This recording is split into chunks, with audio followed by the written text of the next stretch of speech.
second in the series. And today we're going to be talking about moisture testing, harvesting, and storing good quality silage. My name is Jennifer Hayden, and I am the North Battleford Regional Livestock and Feed Extension Specialist with the Ministry of Agriculture, and I will be chairing the webinar today. Our presenters for this webinar are Ray Bittner, Livestock Specialist with Manitoba Agriculture, and Lorne Klein, Range Management Extension Specialist with Saskatchewan Agriculture. Before we begin, we have a few housekeeping notes. If you have questions during the presentation, you may type them in the question box in the bottom right-hand side of the control panel, and we will be sure to answer them at the end of the presentation. The presentations are scheduled to take about an hour, leaving plenty of time for questions or comments.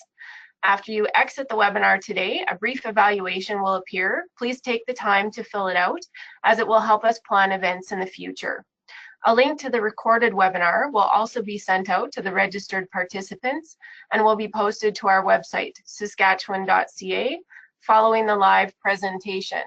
We've had a little bit of technical difficulties with one of our presenters, so we have a couple of polls that we would like to do. So the polls are open. So the first question there is, do you use silage or baleage on your operation? So if you can select all of the answers that apply for you, we'll take a quick look at those and then hopefully get started here shortly.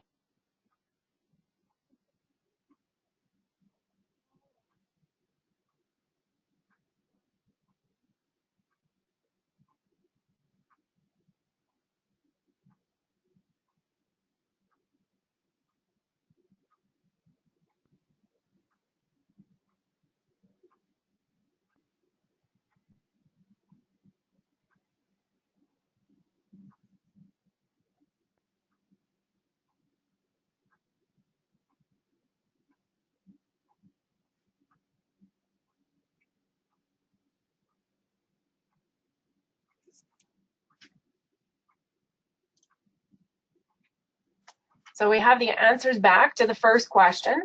So the question was, do you use silage or baleage on your operation? So we have a two-way tie there. So 40% for yes, for all or most of my forage, and also 40% on no, but I'm interested. And 20% on yes, I have recently started. And 20% on yes, I plan to try some in the next 1 to 2 years. Thank you for sharing that with us, and I believe we have a second poll that we'll do as well. So the second question, second quick poll, what type of production do you use? So please select one, pit or chopped silage, baleage, or I don't currently use silage. And we'll see what the answers are for this one.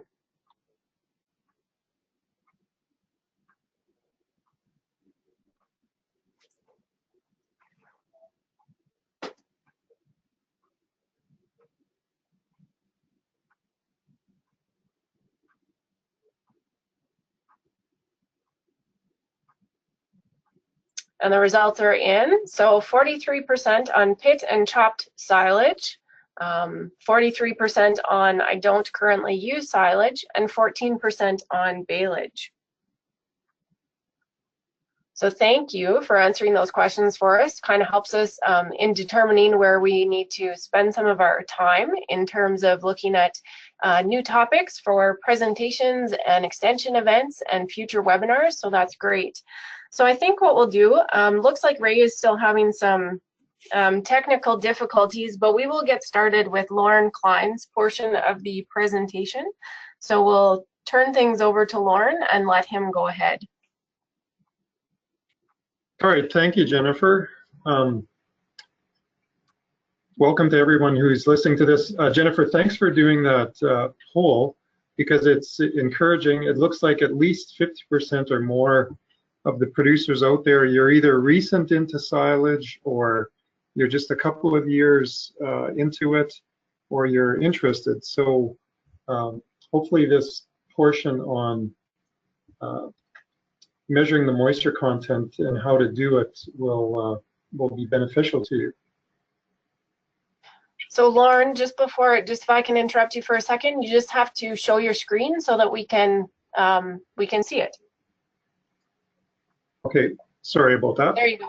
Yep, no problem. Thanks, Lorne. So over the years, I've listened to several presentations on silage, and I'm sure Ray is going to get into this more later on, but I just wanted to review this. The one person made the comment that there's three enemies of silage. One is improper moisture content, another is oxygen, and another is soil bacteria, whether, and that can be from the pickup of your machinery. So I'm going to focus on the moisture content and how to determine that. So just to review, for bale silage, the target moisture content for proper ensiling is 50% and for chopped is 65. So over the years, I've listened to people talk about, how they determine the moisture content. So, and there's different methods of hand twisting and squeezing the ball of silage. I've never had the confidence to do that and feel like I was, going to be accurate with determining it. I've tried the microwave, and that's frustrating. Apparently, the silage probes work very well, but I don't have one. So I became, more interested in the hot air dryers. And, there's the Coster, that's the model, or that's the make that you'll hear about that seems to be the industry standard. They're somewhat expensive, and I was all for getting one of those. But then a year ago, I was lucky enough to be in on a presentation where the person said, you really don't need the Coster, you can actually build your own. So just a picture of, on the left, of course, is the Coster, very well stainless steel, well built, good looking unit. I'm sure it's very reliable. And then on the other side, we'll get into that home built one here. And, both of them, like the home built one, it's got its own carrying case. And certainly for that Coster, if you've got some way of carrying it around, that's highly recommended. So in the home built one, what I needed was a tray to put the sample in. So the idea that I had was to use a cake pan, and of course you need holes in the bottom. So in order to drill the holes in the bottom, I screwed that cake pan to a chunk of wood and got busy drilling holes. And so there it is. Now, my counterpart, Charlotte Ward at Yorkton, she decided that drilling all those holes was a nuisance, so just went out and Walmart bought this net basket, and apparently it works just as well. So then you've got to size the hole in the bottom to whatever type of hair dryer you've got.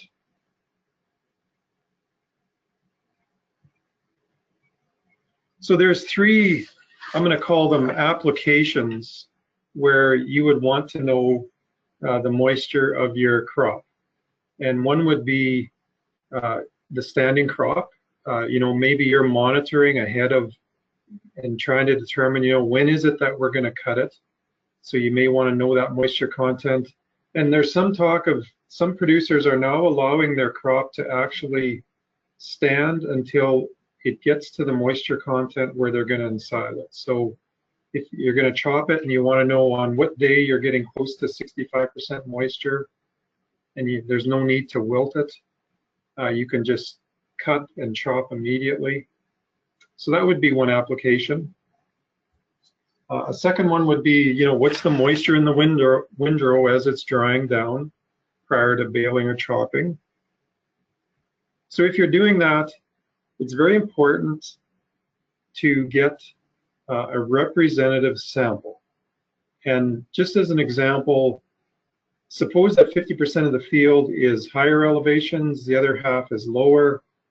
But remember that possibly 70% of that entire yield of the whole field might be coming from those lower elevations. So you need to sample, your sample needs to represent that 70% of it is you've taken from lower elevations.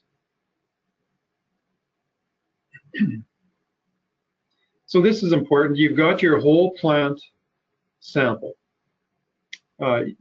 you need to cut it into 2-inch strips, and that there's numerous reasons for that. One is it'll dry much faster. Secondly, you've got to fit it into the container. And just as importantly is you want to be able to get 100-gram sample. So your third step is after you've cut it into 2-inch strips, you're going to mix that sample up, and then you're going to subsample for the 100 grams for drying. So I don't have a field shot of this, just doing this in the office, showing that you're cutting it into 2-inch strips. And, in the field, when I'm doing this, I like to use a plastic 5-gallon pail, get my hands and the scissors down in the pail, because as you're cutting with the scissors, there's going to be bits and pieces flying, and you don't want to be losing any of that. So you'll capture it in the pail, then you mix it up. So then the third application of why you want to know the moisture is you'll be sampling the moisture in the pit after it's chopped. So that's relatively simple. You're going to be grabbing a representative sample from the pit. So there it shows the cake pan with the holes, and what I've cut a plastic netting to fit in the bottom of that, because you will have small pieces that will be falling through if you don't do that. So those are 1/2-inch holes, and I found that I needed that plastic netting. So here in the office, we're fortunate enough to have a scale that you can tear it out. So you can re-zero it. So you put the scale, you put the pan on there, you re-zero, now you've got 0 grams. Then you add, in this case, it was a chopped silage sample. And for the sake of easy math, put in exactly 100 grams. Then you put it on the dryer, dry it. And so here's the dry sample. And in this case, now this is a different sample, but suppose this sample had started with 100 grams, and the dry sample is now 22.3 grams. So that means the moisture content is 77.7%. So you don't have to do any complicated math with that. Now this is in case you don't have a scale that keeps its tare weight. If you have I have a digital scale that it wants to shut off all the time. So, so with that, you need this formula, and I'll give you time to write this down, or you can refer back to it if you watch the webinar again. But if you don't get this formula correct, you're not going to get the right answer. So if your scale keeps going to 0, then you need to know the weight of your pan. Then you add the wet forage. So for me, it would be 216 grams, because my cake pan is 116 grams. So you've got this total weight of 216 grams. You dry it down, weigh it again, and if it weighs 156 grams, so then you subtract the 156 from the 216, and that gives you the % moisture content.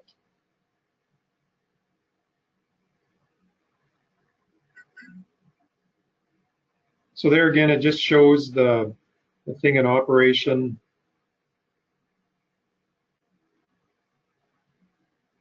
So here's the ultimate test.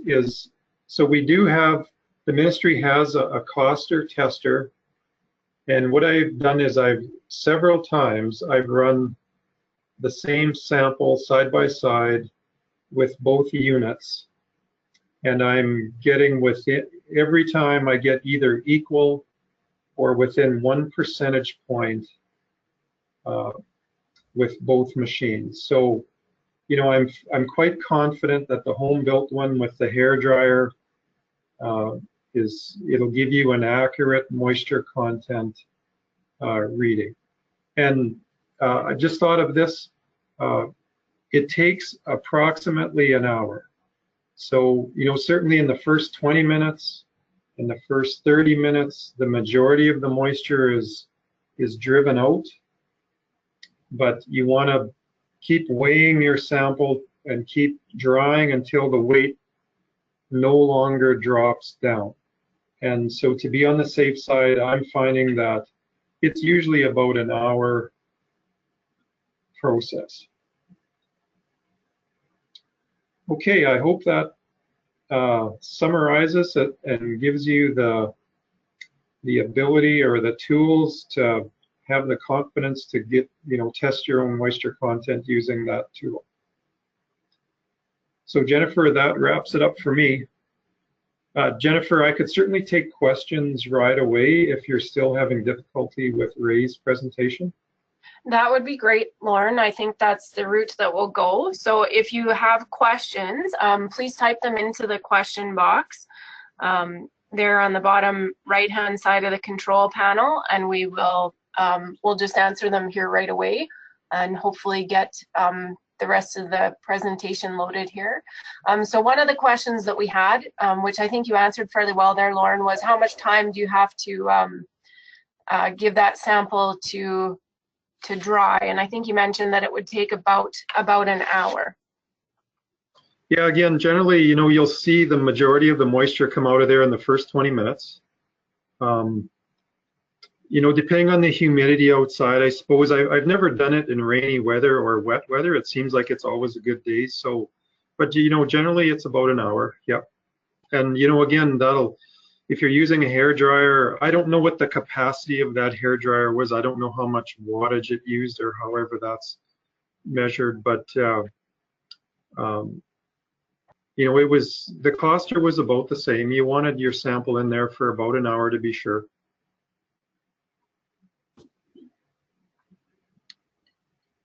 Sounds good. Thanks, Lorne. Just one more question here. Are there differences in ideal moisture levels for baleage versus chopped or pit silage? Okay, I would bet that Ray will talk about this as well, but on one of those first slides, the ideal moisture content for bale silage is 50%.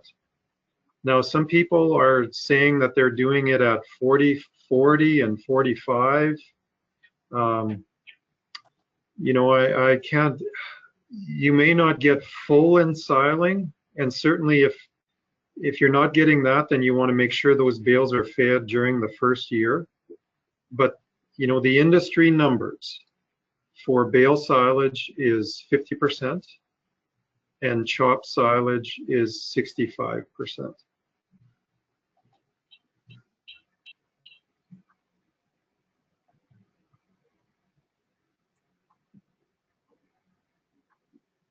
Well, that was good, Lorne. I think everybody we've given them some tools to go out and build their own testers now. And if they've got more questions, I don't remember if I saw your contact info up there, Lorne, or not. But if they've got questions when they're doing that, can they? By all means, yep. It was on the first slide, but I'll give out my phone number. Yep. My phone number is 848-2382.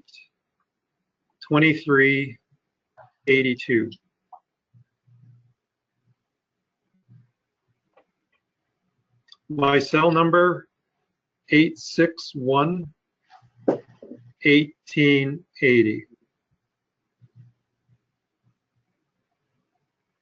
Okay, thanks very much, Lorne. It looks like Ray is up and running here now. So again, our second presenter here today is Ray Bittner, Livestock Specialist with Manitoba Agriculture. So we will continue on with Ray's portion of the presentation. Go ahead, Ray. Okay, great. Thank you for the introduction. Can you hear me? I can hear you. Okay, great. So I'm going to go through quality silage, bales or chopped. My name is Ray Bittner. I'm a livestock specialist with Manitoba Agriculture out of Ashern. So first of all, why would a producer want to pay more to make silage versus hay? Well, I'll go through a quick scenario with you. We don't always have the ideal year, but should you have the ideal year, on June 25th to 30th, you'd cut all your first cut alfalfa, bale it all dry 4 days later. July 28th or 25th to 28th, you would cut all your cereal green feed, bale it dry 4 days later. August 5th to 7th, you cut all your second cut, bale it dry 4 days later. Combining, corn chopping, everything would happen in absolute perfect harmony with the environment.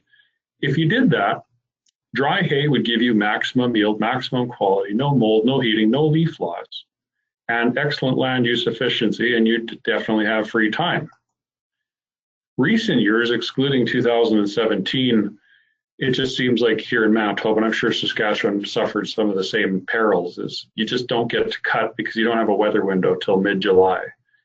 You cut intermittently, half of it gets rain, half of it gets baled a bit damp. First cut extends into green feed season, and that's baled damp. Combining season starts the same day as second cut. The corn harvesters want to come to your place on September 1st way too soon. The corn pile gets too wet, it leaches its protein, smells funny. It just, you start to wonder, you have to check, you think you have to check in for therapy for choosing to feed the world. But you can change that. My proposal is you can go with round bale silage or chopped silage. This slide talks about round bale, but go ahead, cut 50 acres a day, wrap the bales till your best and your best fields are safely stored as silage. Then go and cut half your green feed July 20th or somewhere in that zone. Wrap it up, get a good quality for calf feed or lactation feed for your mother cows. Decide whether you're going to bale the rest dry or silo it based on the forecast.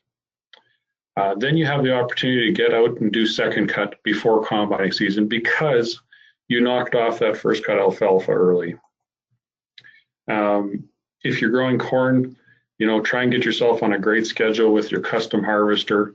Get your custom harvested corn chopped on time. If you have to, bribe the custom harvester to come on time with a full freezer of prime rib. If you can do this, you will achieve a good schedule through work and expense. You'll be rewarded with yield and feed quality. I have no doubt that you will yield more by doing this strategy, just by your harvest strategy, not by your fertilization, not by your agronomy. This allows flexibility to beat the weather or sneak between the weather, and it reduces molds, it reduces heating and future livestock issues. So round bale silage versus hay versus chopped silage. Round bale silage, small field with uneven, strange topography fits well for round bale silage. Much better than chopping because you're a hay bine and a baler. You can turn corners quickly. Chopped silage, not so much. If you have multiple maturities, in other words, you have alfalfa and you got some early green feed, late green feed, corn, it's better to have flexibility of not getting a big custom harvester in because when they come, they want to do big patches. Round bale silage is better for wet years because you don't have as heavy of equipment. It can be a labor saver. It can be a good thing if you already have most of the equipment on your farm. Can be good for manured land with high fertility. Can be good for alfalfa with weeds on the early years after establishment. And for spring feeding, when the ground thaws in spring, it's easier to carry a bale than to carry chopped silage. On the other side of the page, we got chopped silage. That's ideal for large fields. The squarer, the better. Good for large herds. Good when the fields are close to the yard, and you may want to plan that way and that all your forage fields are closer to the yard where you can move manure back out there. Chopped silage is also conducive when you have good roads and trails. When spring breakup comes, TMR wagons are awfully hard to pull. And chopped silage facilitates corn silage. Hay, everybody knows, you can make hay miles from the yard. You can make it out of easy to dry forages, and it is the most convenient for most situations. I'm going to go really quickly over the difference. Hay is basically drying out the forage, and the bacteria, mold, and decomposition slow down to a near stop because of dryness. Silage is really quite the opposite. Forage is damp. It briefly decomposes when the oxygen gets into it, which means it heats up. Bacteria multiply in a warm, wet, nourished environment, and an acidic environment develops, which stops bacteria, mold, and composition. So they aren't just dry and wet products. Actually, really different processes happen, much more complicated processes with silage. So to facilitate getting those chemical processes done right, I'm going to talk about what actually happens. First of all, when you ensile something, the bacteria in that product flourish. It doesn't slow down, it speeds up. They need warmth to grow, they need a small amount of oxygen, they need moisture, they need sugars. If all is well, the bacteria will create lactic acid as planned, and you will have good silage. When you're growing bacteria, good bacteria grow and sometimes bad bacteria grow. If you allow the bacteria to go too far, in other words, overheat, there's too much bacteria because there's probably too much oxygen or too much air getting in, that will happen. That can happen because it's too dry, too loosely packed. Your seal on your plastic can go bad, or in springtime or when you're opening the pile, secondary oxygen getting into the pile can wreck your quality. Or you can do it by having too much bacteria, by having too much time between the time you bale to the time you wrap the bales. The other thing that can happen is you can get the wrong bacteria for different reasons. If you get dirt, manure, mold into your windrows, into your bales, or into your piles, maggots can start to grow. Mold, different bugs, what will start to grow, and then birds and coyotes and foxes will get curious about what's going on underneath that plastic and start poking holes in it. The other wrong bacteria issue is being too wet. You can have that in either baling or chopping, and that can be either through being too tightly packed or too wet. So that certainly happens too, but I'll go through that later. So after the bacteria get rolling, warm everything up, acidify things, and the oxygen runs out, then it can't heat anymore. So when it can't heat anymore, everything stops. The heat stops rising. The acidity that was created kills the bacteria that created the acidity. And in the end, the terminal state of chopped silage, the pH, in other words, the acidity of the silage, I find corn to be, if you get it all right, turns out about 4.3. Cereals, a really good one is a 4.7 pH. And alfalfa is 4.9 pH. If you have anything in a silage pile at 6.5, you're most likely going to have a problem. Probably going to freeze, probably going to be very ugly looking when you open it in wintertime.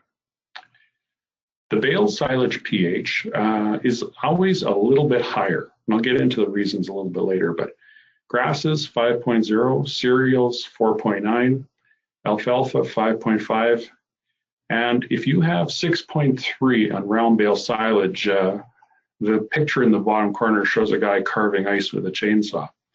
Well, your problem is going to be you're going to be charging carving bales with a chainsaw in wintertime.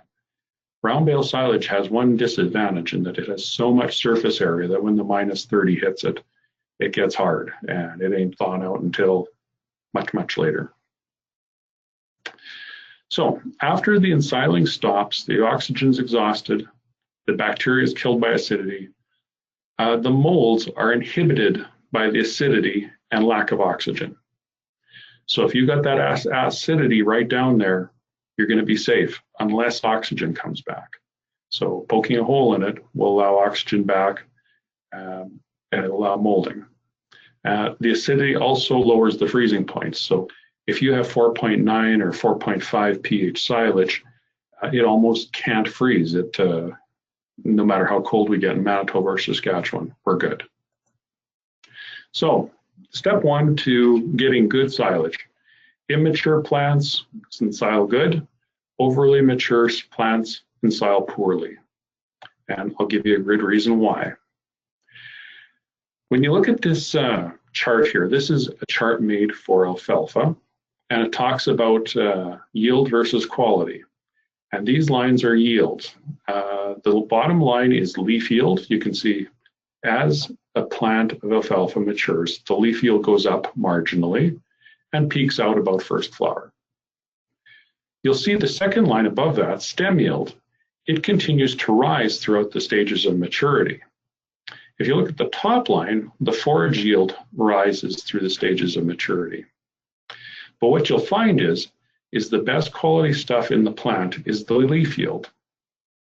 So, and the poorer quality stuff is the stem yield. So why would you want to grow a whole bunch more yield if it's barely usable? That's why we talk about the optimum stage of first cut is somewhere bud first flower. That's more likely a dairy term, but overall your quality versus yield is somewhere in that early stage rather than the late stage. I'll go on with another slide here to give an example of that. This is a chart of water-soluble carbohydrates or plant sugars. This is basically the gasoline that gets those bacteria rolling to ensile properly. So when you look at the top group there, alfalfa at full bloom is only 7% water-soluble carbohydrates. If you go with vegetative alfalfa, you've got more water-soluble carbohydrates. It will ensile better. If you go down the list, quackgrass is 13% water-soluble carbohydrates. Most people will recognize that when you do a hay yard or something that has lots of quackgrass, it's really hard to dry hay without getting a little bit of mold in it. That's because it has more sugars in it. When you get into stuff like corn silage, the difference is stark. Early corn silage has a tremendous amount of water-soluble carbohydrates. Late dried out or frozen corn silage has a very low water-soluble carbohydrates. If you look at barley, which is a more typical crop to what we're talking about here, flowering and milk stage are high, ripe barley is low. So the higher the number, the better it'll ensile. You need plant sugars to make this system work. The other thing that bears a very significant challenge towards ensiling well is calcium. Calcium is known as a dietary aid in that it's good for cows, it makes bones, it makes milk, but it's bad for ensiling. The more calcium you have, the more base product you have in your silage, and the more resistance to acidification you have. So alfalfa at 1.26% calcium will actually slow your ability to ensile properly down. On the opposite end of the spectrum, corn at 0.21 has very little calcium, very little resistance to ensiling. So it's an ideal candidate. Barley, oats is also still quite good. Stuff like canola has some resistance to ensiling because of high calcium. It should be noted, when you're doing rations too, corn and barley, typically you always got to add a whole bunch of calcium, whereas alfalfa rations, we don't. So it's just one more thing to think of is when you're doing alfalfa, you got to do the moistures really well because your calcium is kind of against you and your water-soluble carbohydrates are not really as high as some of the other products. So I'll get into the physical processes a little bit, and I'll start with round bale silage. Seeing a nice square-shouldered bale like that is exactly what I like to see. So I'm going to go through some diagrams here. When you're trying to make a bale that's got nice square shoulders, you try and build a windrow that has nice square shoulders, or basically the shape of a suitcase. So what goes into the baler is what comes out as the bale. So in goes straight windrow, out goes straight bale. If you have too much width and you're narrowing it down, leaving all of the product of the windrow and the outside wings of the windrow, you'll end up with saddleback bales that have extra airspace in the middle. That extra airspace may not seem like much, it's a little bit of an unsightly row of bales, but what actually happens in that airspace is there's air in there that allows some mold, some browning, some problems to happen, overheating, in the middle of your bale. So you don't want to do that. On the flip side of it, if you cut with a swather and you throw it all to the middle, you can end up with bales that are humpbacked. So the center of your bale is quite high, but the outside edges have extra air in them because they're not well packed. So you can get some molding at the ends of the bale then. The third one is you can have the perfect windrow, you can have the perfect baling scenario, but if you get a little bit too aggressive on height, you can get too tall of bales, and I'll get into that problem shortly. So square bales is what you're looking for. You're not looking for saddleback, and you're not looking for humped bales. What happens is if you're baling too tall, as the bales come down the slide on an inline wrapper, what happens is they don't come off the wrapper very evenly because they're a bit too tall. It'll actually leave some air spaces and air gaps and thin plastic right at the joins, and some air will move in. You will have mold on each side. Converse to that, too tall of bales also cause a second problem in that the diagram we see here with the bale sliding through the inline wrapper, no problem. If you have a little bit of a rough spot on the bale, something that's a bit ragged, it'll pass past your plastic, and 50% of the time or 80% of the time, it'll rip your plastic and then you'll be down to one layer. So you got to catch it quick and stop it and reset the plastic and get back on. So that's one problem with too tall. The other problem with too tall is if you get too aggressive, the bale just physically won't fit through and it'll be always tearing the plastic. So what do you do then? You have these bales, all of a sudden, uh-oh, I can't fit them through my wrapper. So on your first time around or on your first many times around, be very careful, be a little bit conservative on bale size. It'll just make your life tough if you go too large. The next issue I want to hit on is to V-rake, merge, or TED. Most people have a V-rake or a straight rake in their bush or getting used every day, whichever the case may be. In the situation of trying to make silage, I encourage you to consider trying to get a merger instead of a wheel rake. The reason is that wheel rakes run from the friction of the teeth rubbing on the ground. If you have dampish ground, which is often the case with silage, every time your tooth touches the ground, it'll pick up a small particle of dirt. The small particle of dirt doesn't seem like much, it's basically invisible, ends up in the windrow. When the windrow gets baled, you have many tons of your field of dirt in your bales. Dirt always contains undesirable bacteria, molds, and yeasts that will probably leave some level of poor quality in your silage. If you go with a merger, you can get to the point where your teeth barely or don't touch the ground, and you're essentially making just an alfalfa or just a windrow, no dirt included. So something you may want to consider.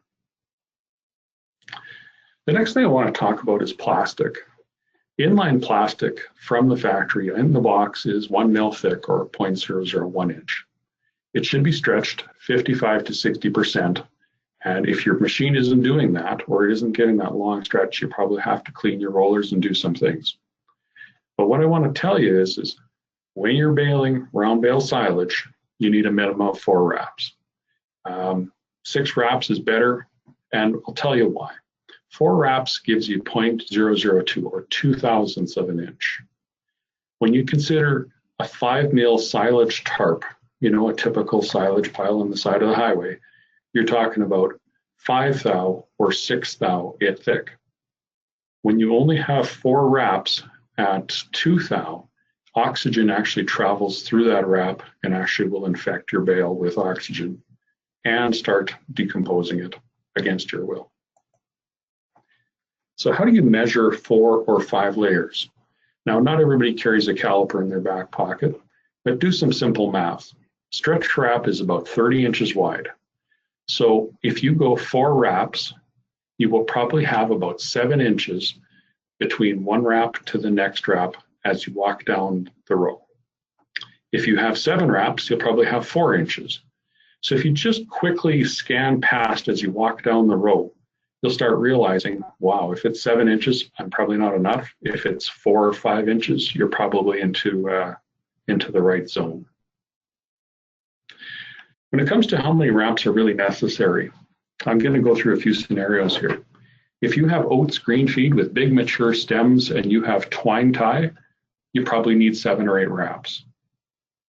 On the opposite end of the spectrum, boot stage cereal, which is soft, and you put on net wrap to cover up all the stems, 5 is often plenty adequate. I've seen guys trying to bale silage corn, and they do it with net wrap and they still need 8 wraps, and it still doesn't really do a very good job. First cut alfalfa with mature grasses, 6+.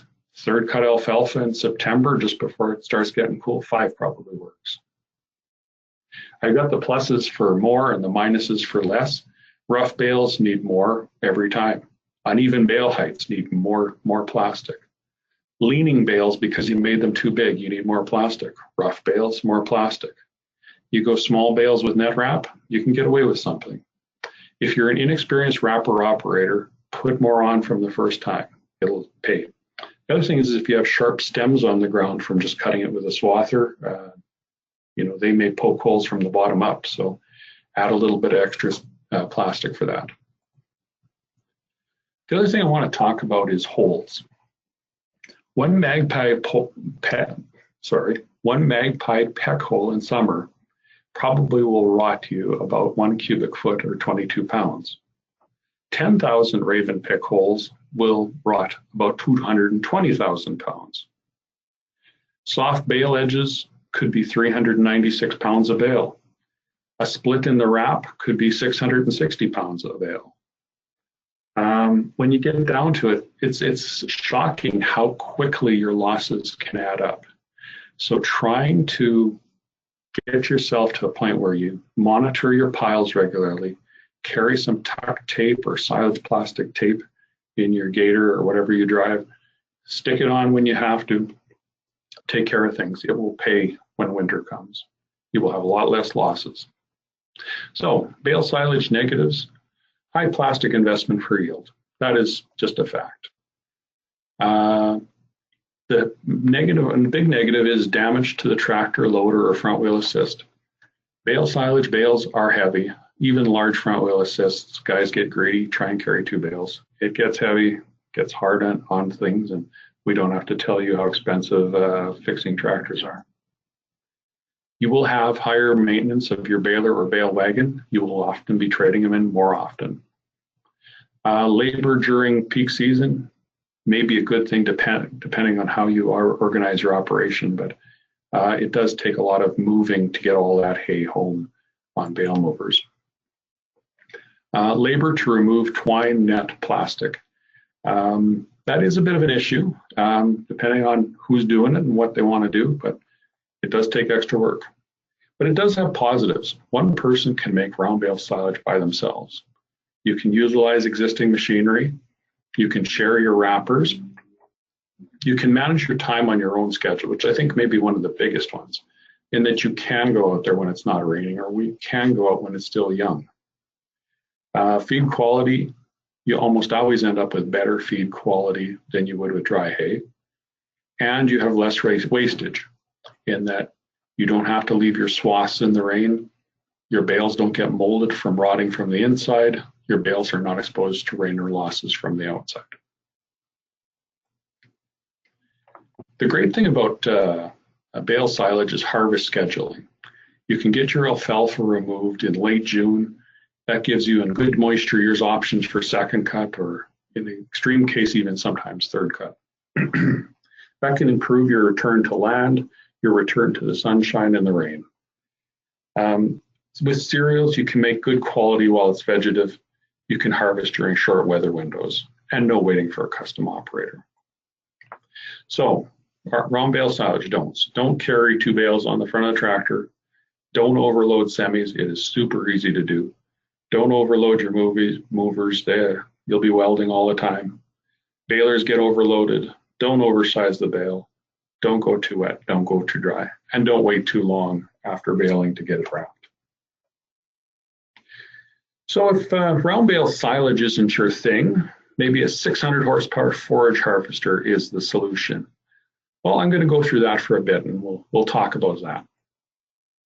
To review, the difference between a forage harvester and a baler is you got sharp knives. They cut like crazy. They move a lot of product really quick. They cut the product into short pieces. You have conditioner rolls that squeeze the heck out of corn kernels. Sometimes conditioners are even used for barley and stuff to crack the barley kernels. And basically what it does is it gets the milk out of the product. The milk that's in the corn silage, the milk that's in the barley silage, is the water-soluble carbohydrate. It's become more available to your bacteria and enzymes to do its work to ensile. So there is a benefit to chopping. So basically, as it moves through the chopper, oxygen, moisture, plant sugars, enzyme bacteria, mold spores, and yeast all combine and make a really nice soup that ensiles well. When you look at this picture of corn silage, you can look fairly closely and see every corn kernel is split wide open. All the sugars are available. You can see that in wintertime, this will come back as really good quality silage. There's almost nothing that isn't damaged. Those sugars are out there, they're floating around, they will do their work. So the key for chopping silage is get the moisture right for the product that you ensile. The moisture affects your ability to pack it. The moisture checks the ability to ensile it, separate from packing, and the moisture affects feed out deterioration. If you cover it right and keep the plastic tight, you will be very happy.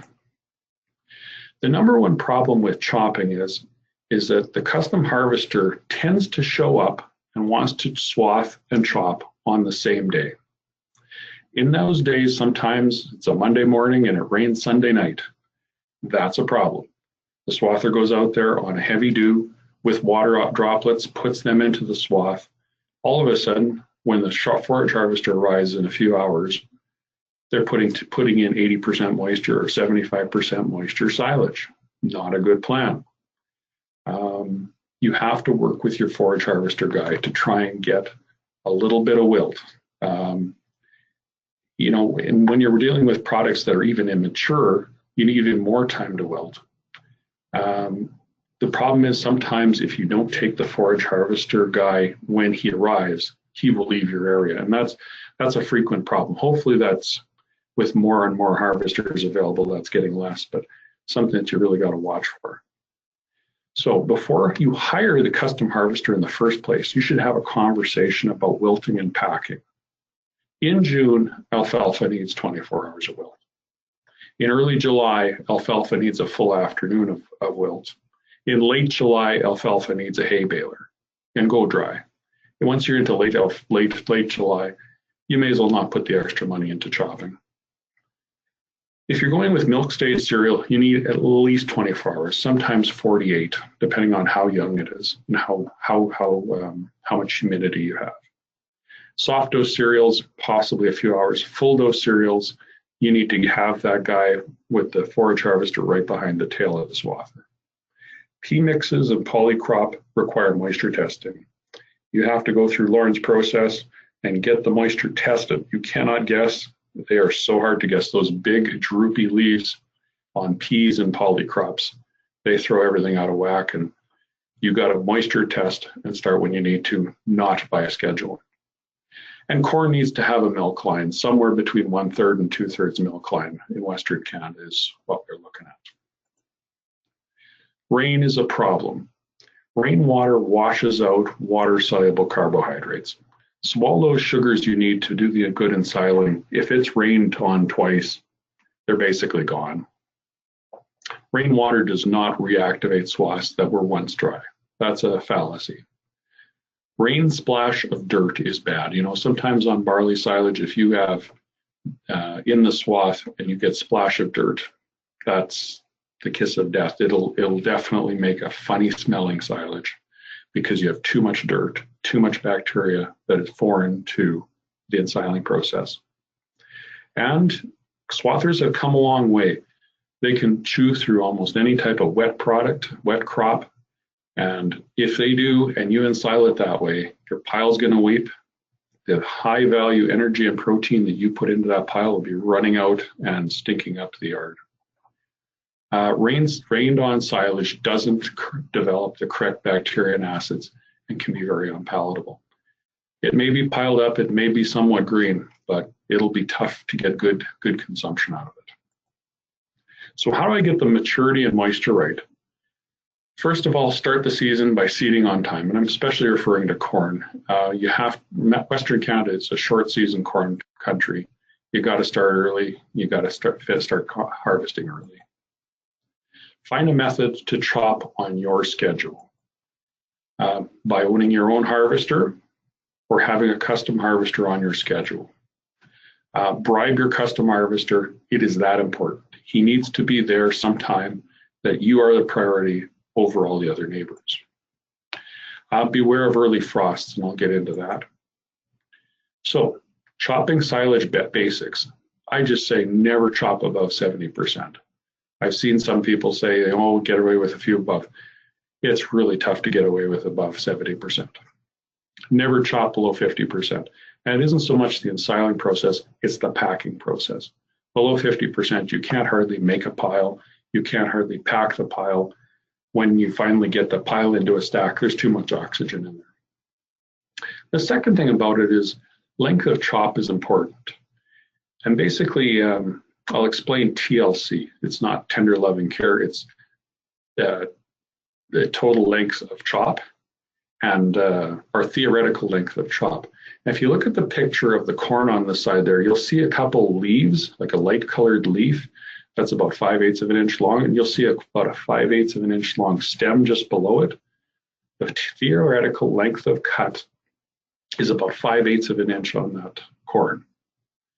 So if you go too short with cereals or with alfalfa or with corn, you can get to the point where there's almost no airspace if it's too damp.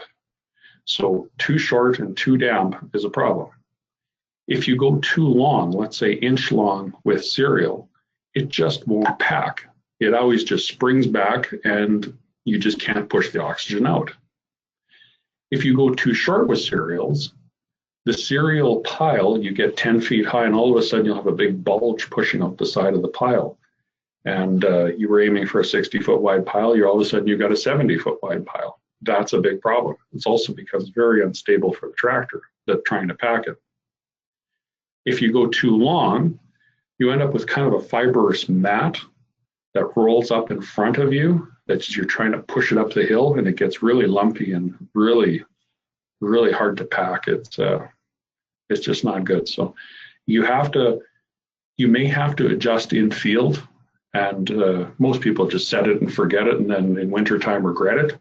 In this case, you be aware of it and have the packer man chop it, talking to the chopper man, trying to say, well, you're a bit too long. I just can't get this right today. And it is important.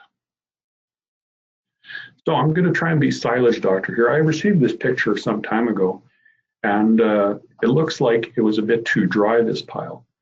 But when I sort of zoomed in with my computer, I noticed a lot of the stems are very long in this pile. Now, I can't say 100% for sure because I never had my hands on it. But my impression of the challenge with this pile is the chop length was too long and wasn't able to be packed properly, leaving a little bit too much oxygen behind. And what happens then is the pile gets a little bit too warm. All of the moisture in the pile is also migrates to the top and kind of rains back on the top of the pile. So the bottom of the pile isn't well ensiled because it's too dry and too hot. The top half of the pile was too hot for a little while and then too wet, and it's probably too long a length of chop. The next one is this isn't the silage pile. This is chunks of huge pieces of silage that had to get cut out with a chainsaw. This isn't that unusual. This is the result of a forage harvester guy arriving on a Monday morning.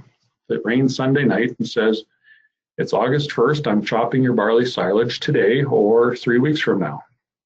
And the farmer blinked his eyes several times and says, well, I guess we gotta chop it today. In winter, when he cut it out with this chainsaw, he probably lost 16 to 18 inches of silage. Now, how much did that really cost him? Those chunks are tons and tons of silage each. He actually just about had to have a payloader to get those things up there. just to get them out of the way. I can't even, I just don't even know how to calculate how much that cost them. You know, when you're paying your forage harvester guy $1,000 or $1,100 an hour, and he's making this for you, you got to reconsider what's good and what's bad. So that's something to watch out for too. The other thing I really want to talk to you about is there's always a temptation to spread corn further and further in Western Canada. And I like corn. I've seen excellent yields with it. We've had some good years with early springs, late falls. We've grown good corn silage yields, and I know there's been some good ones in Saskatchewan. But this is a Manitoba map. I didn't have access to a Saskatchewan one, but it shows the average date of first frost somewhere between September 6th and September 11th in the bright yellow color. I anticipate Saskatchewan maybe a few days before that. What you should consider, this is average. Average is made up of early and late. And if you have an early frost on corn, let's say September 1st, I can almost certainly guarantee you that forage harvesters who do corn will be way behind almost instantly. Instead of your ideal 65%, you'll be seeing the forage harvester custom guy arriving when it's 50%, 45%, and that's a nightmare. What do you do with it at that point? Sometimes the best thing to do is go combine. Should it be a poor year and you got mushy little kernels, the combine won't work either. Then you're down to grazing. Hopefully it's not 5 miles from home. So I like corn, but I would use it very cautiously, not put all your eggs in that basket. The other thing about corn is plant moisture stress. This map shows Manitoba again, and it shows how many millimeters of rain shy or deficient that these areas are. And let's say the bright yellow color again is minus 110 millimeters to 120 millimeters. So that's between 4 and 5 inches, not enough rain for corn. I dug around a little bit and I found a study saying that for every inch of precipitation you're shy, you can lose 15 to 20 bushels in an irrigated situation. So I'm not going to say that the place where this was done in Texas is the same as Saskatchewan or Manitoba. But I am saying that if you don't get enough precipitation, you have a diminishing return. So if you have 3 to 5 inches, not enough moisture, you're going 3 to 5 with, let's say, 4 inches short times 15 bushels. That's 60 bushels less corn that you're actually producing. That's a very significant deficiency of yield on a dry year.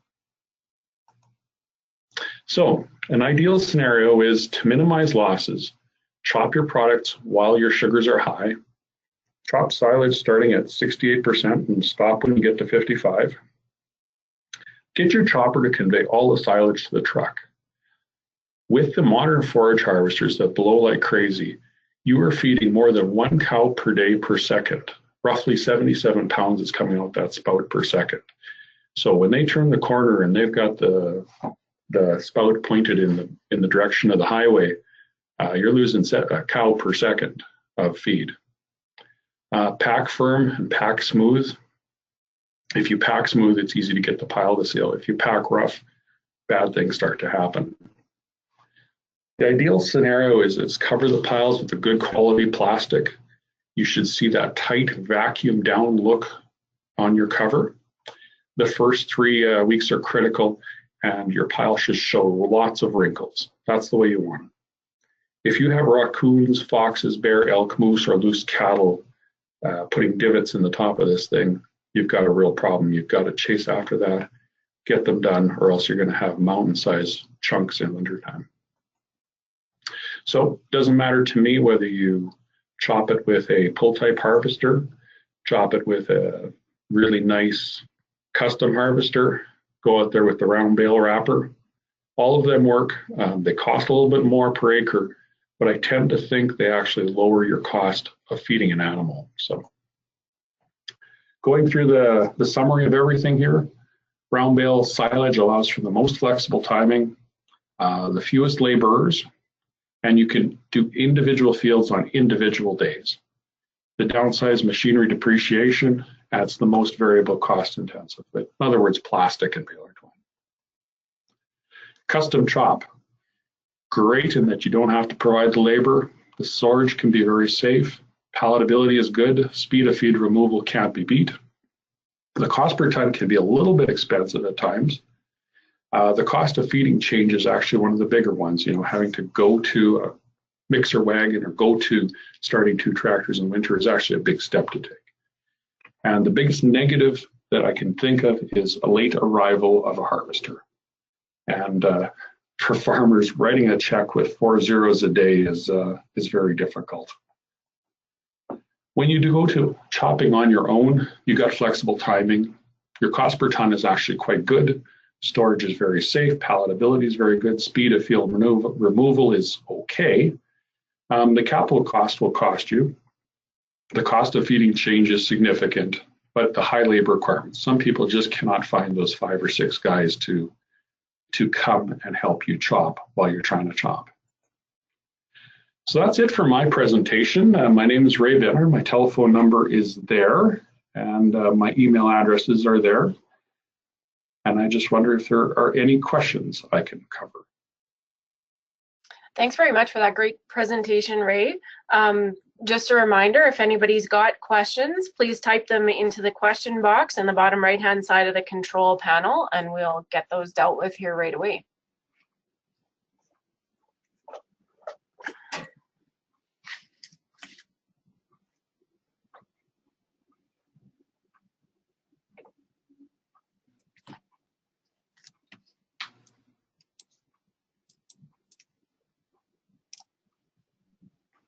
You've got a quiet audience today. There is one question here so far. So just a question about using inoculants. So do you have any comments on inoculants and silage?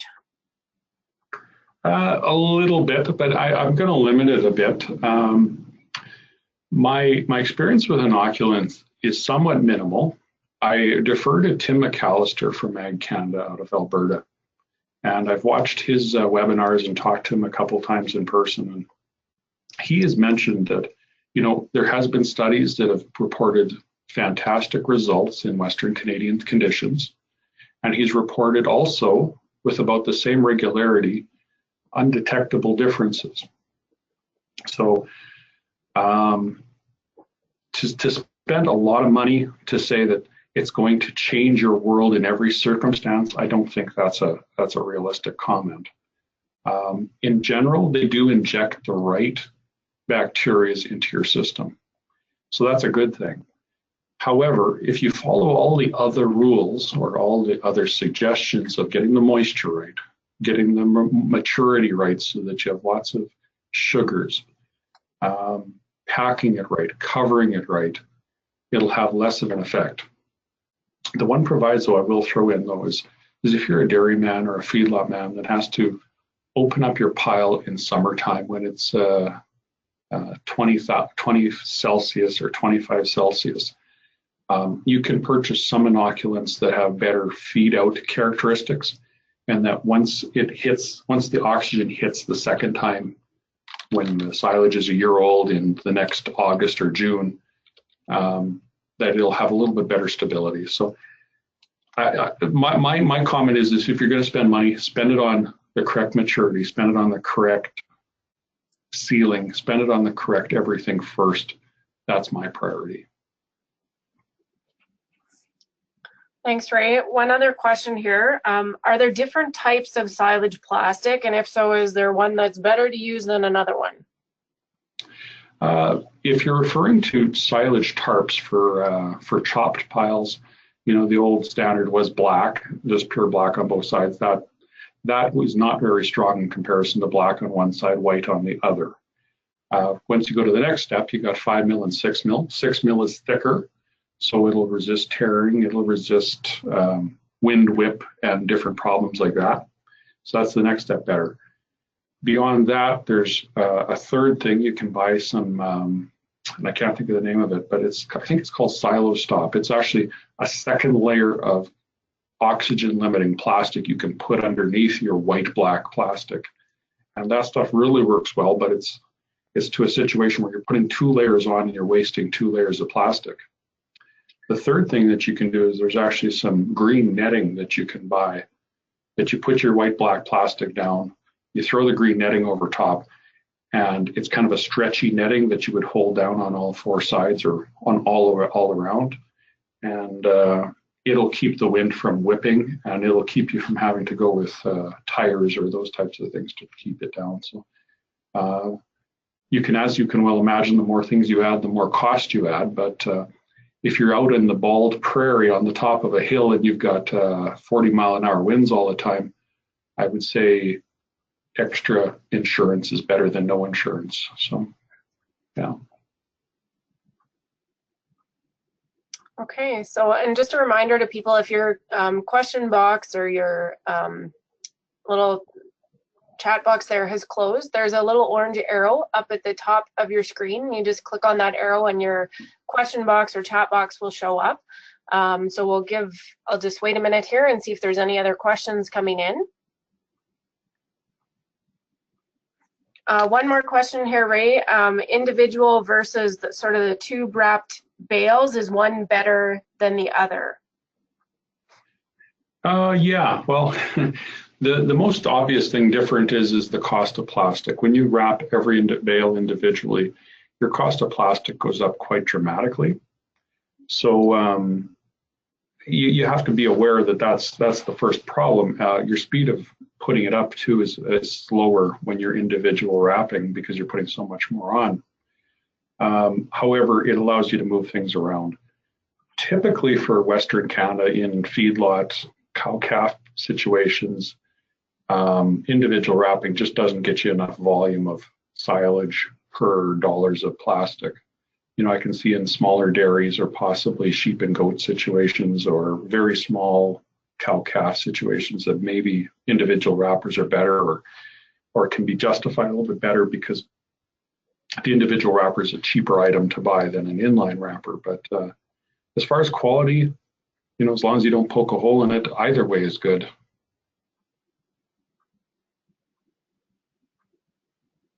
Okay.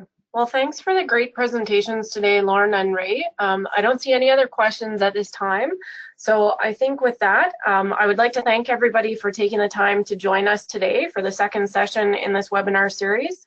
And a special thank you to Ray and Lorne for putting the presentation together for us. Again, after you exit the webinar today, there will be a brief evaluation. So please take the time to fill that out, as it will help us to plan events in the future. Our next webinar in this series is Comparing Costs, How Silage Can Fit Into Your Budget, taking place next Wednesday, April 11th. If anybody has any questions regarding this topic or anything else related to agriculture, please contact your nearest Saskatchewan Agriculture Regional Office or call the Agriculture Knowledge Center at 1-866-457-2377. And you can also visit our website. Thanks again for joining us today, and have a great afternoon.